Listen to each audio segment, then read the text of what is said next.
warahmatullahi wabarakatuh. Perkenalkan, saya Devi Sriana, CGP Angkatan 8 dari SDN Pulau Gebang 04, Jakarta Timur. Hari ini saya bersama Bapak Asep Mubarak MPD, selaku Kepala Sekolah SDN Pulau Gebang 04, akan bercakap-cakap mengenai dilema etika dan bujukan moral.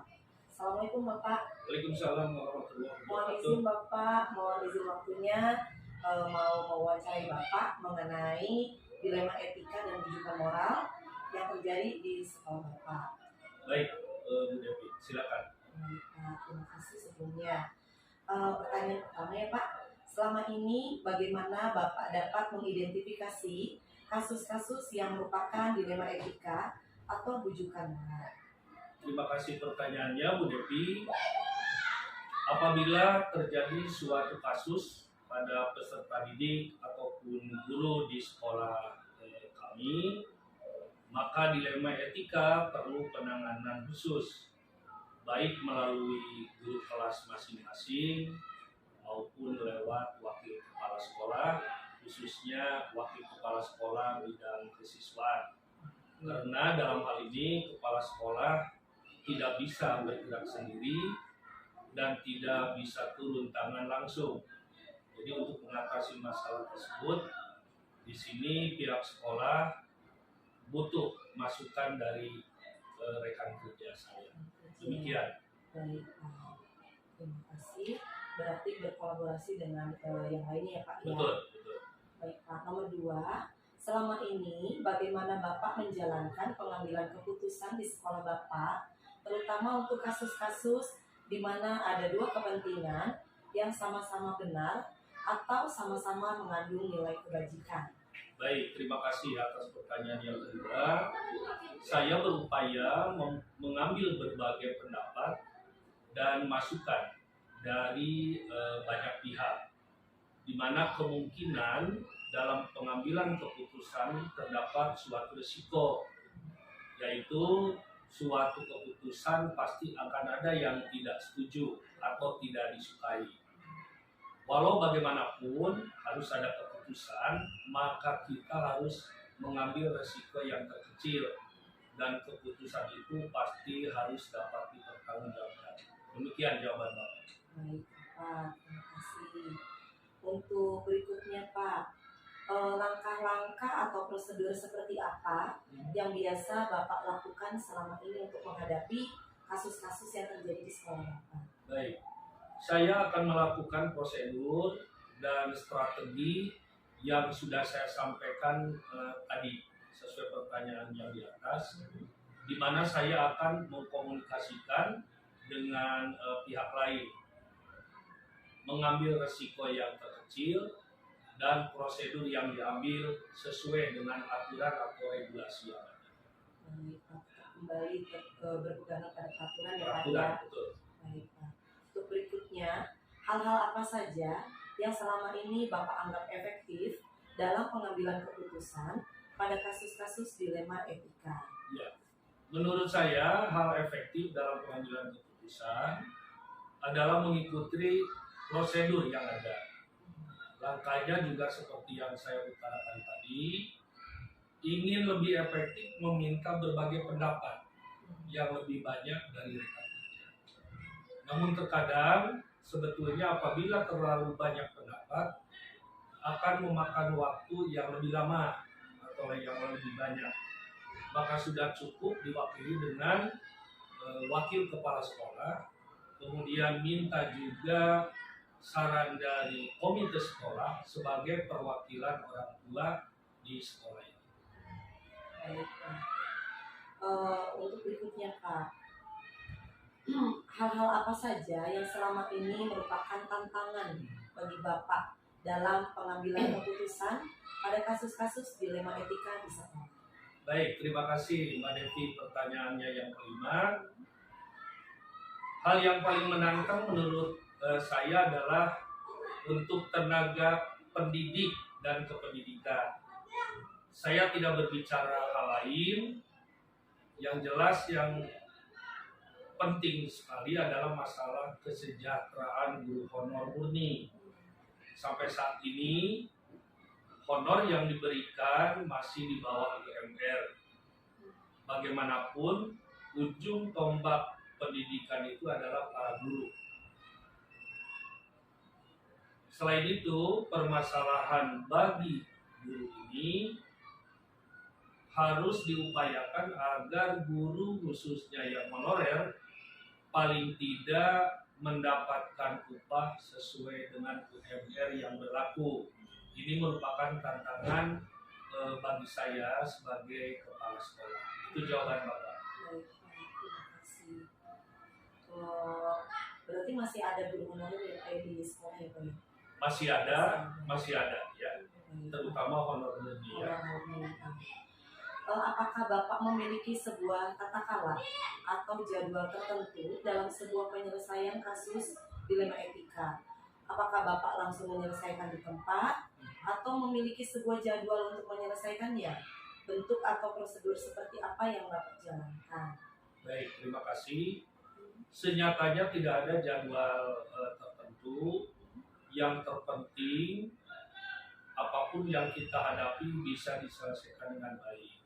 Seperti yang tadi saya sampaikan, yaitu mengambil risiko yang paling kecil. Itu aja sih. Jadi sebisa mungkin segera diselesaikan Segera ya Pak ya. Kemudian adakah seseorang atau faktor-faktor apa yang selama ini mempermudah atau membantu Bapak dalam pengambilan keputusan dalam kasus-kasus dilema etika?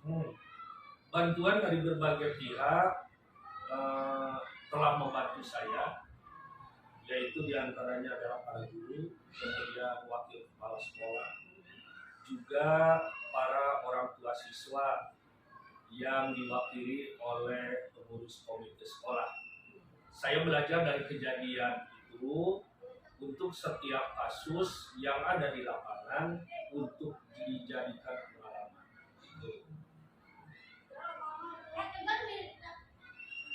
Bapak, pertanyaan terakhir ya Pak. Baik, Bu Devi. Dari semua hal yang tadi Bapak sudah sampaikan, pembelajaran apa yang kira-kira dapat Bapak petik dan pengalaman Bapak mengambil keputusan dilema etika?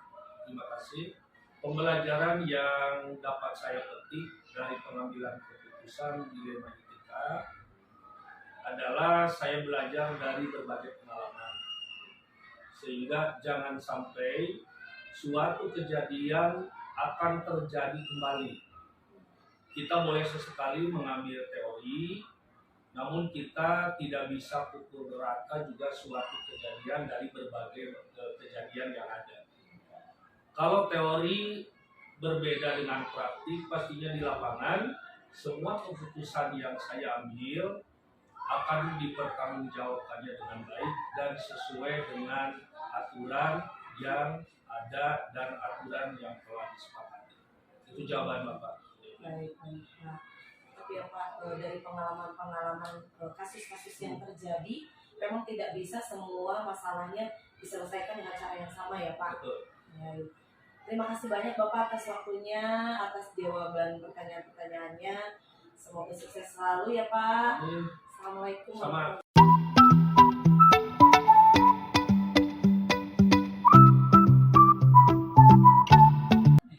Assalamualaikum warahmatullahi wabarakatuh. Perkenalkan saya Devi Yustriana, CGP Angkatan 8 dari SDN Pulau Gebang 04, Jakarta Timur.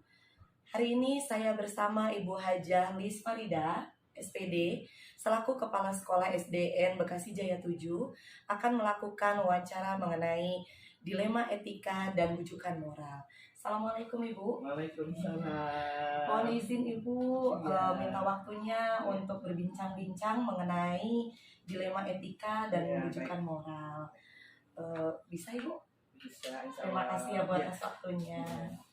Ibu baik, langsung saja ya Ibu ya. Pertanyaan yang pertama, selama ini bagaimana Ibu dapat mengidentifikasi kasus-kasus yang merupakan dilema etika atau rujukan moral? Silakan Ibu ya.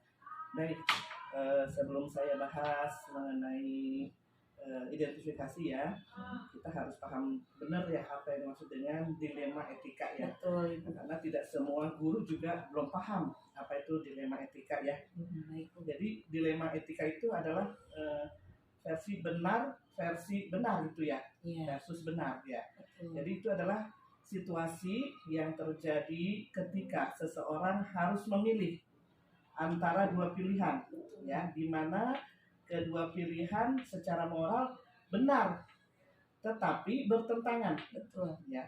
Nah, beda lagi dengan bujukan moral ya. Kalau bujukan moral itu benar versus salah, gitu Betul. ya.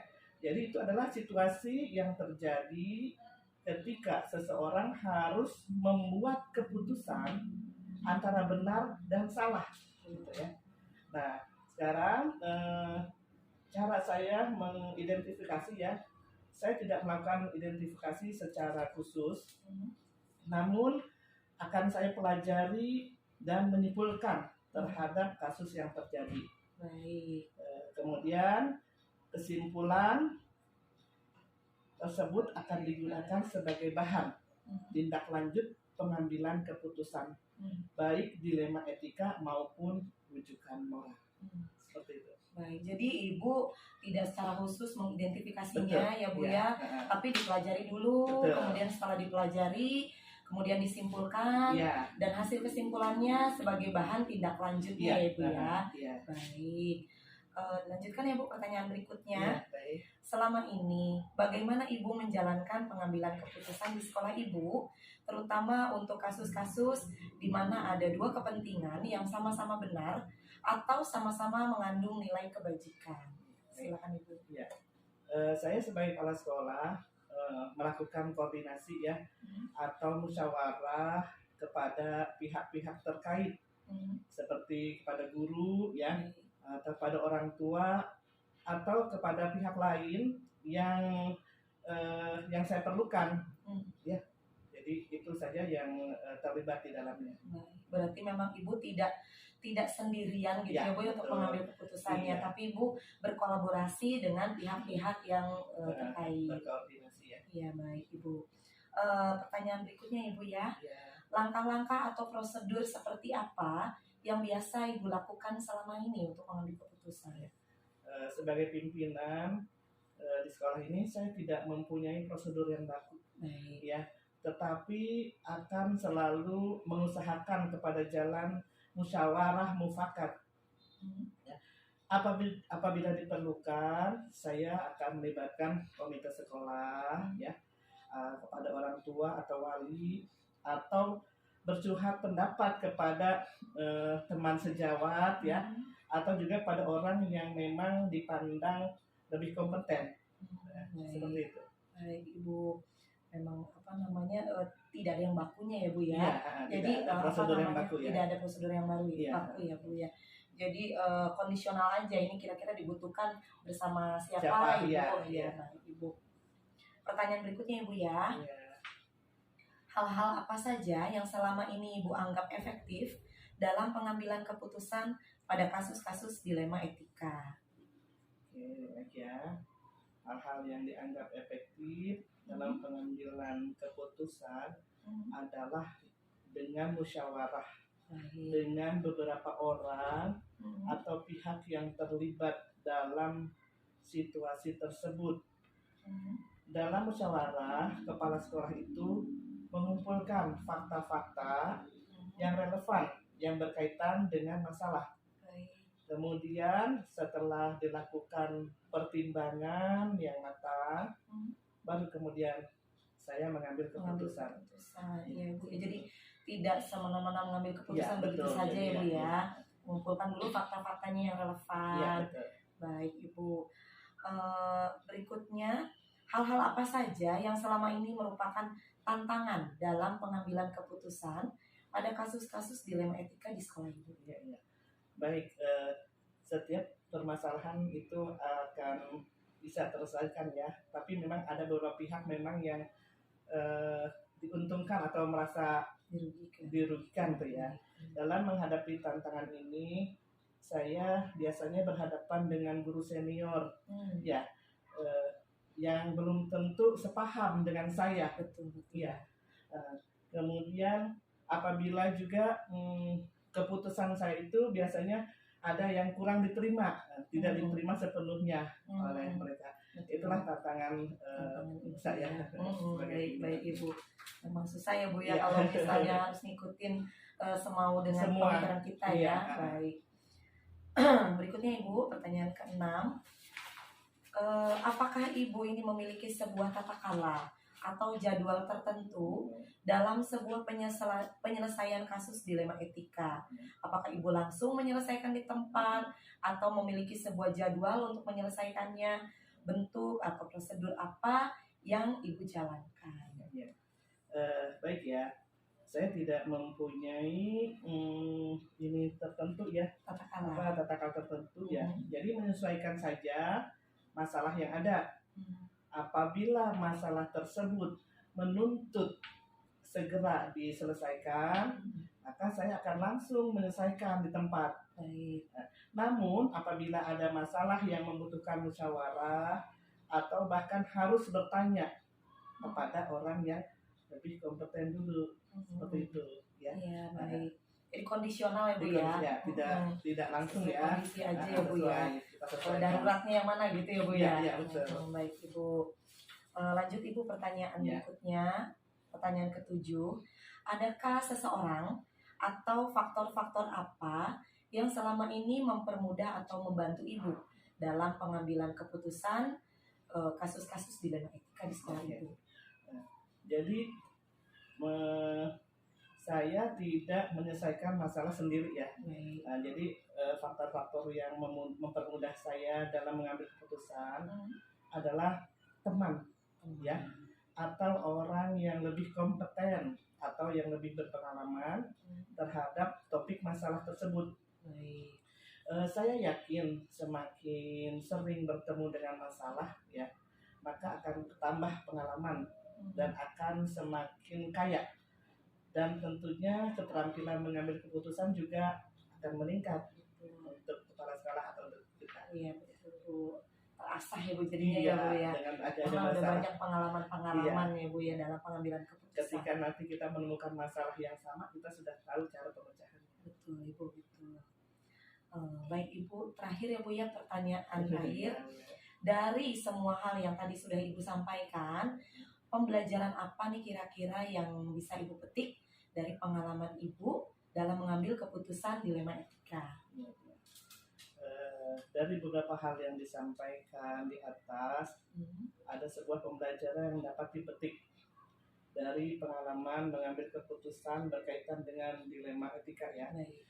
Salah satu pembelajaran tersebut adalah bahwa setiap pengambilan keputusan penting untuk dilakukan musyawarah, baik dalam lingkup yang kecil maupun lingkup yang lebih luas. Ya, Seperti itu. Jadi memang dibutuhkannya musyawarah ya Bu ya, supaya tidak nanti di belakang ada sesuatu yang salah atau gimana, karena memang sudah dimusyawarahkan sebelumnya dengan teman-teman ataupun pihak-pihak yang terkait dengan masalah-masalah tersebut. Baik, terima kasih banyak Ibu atas waktunya, atas jawaban dari pertanyaan-pertanyaan perbincangan kita hari ini. Semoga kedepannya tidak ada masalah-masalah yang dihadapi oleh sekolah ini yang memang begitu besar dampaknya terhadap Ibu ataupun warga sekolah lainnya. Terima kasih banyak Ibu atas waktunya. Sukses selalu. Waalaikumsalam.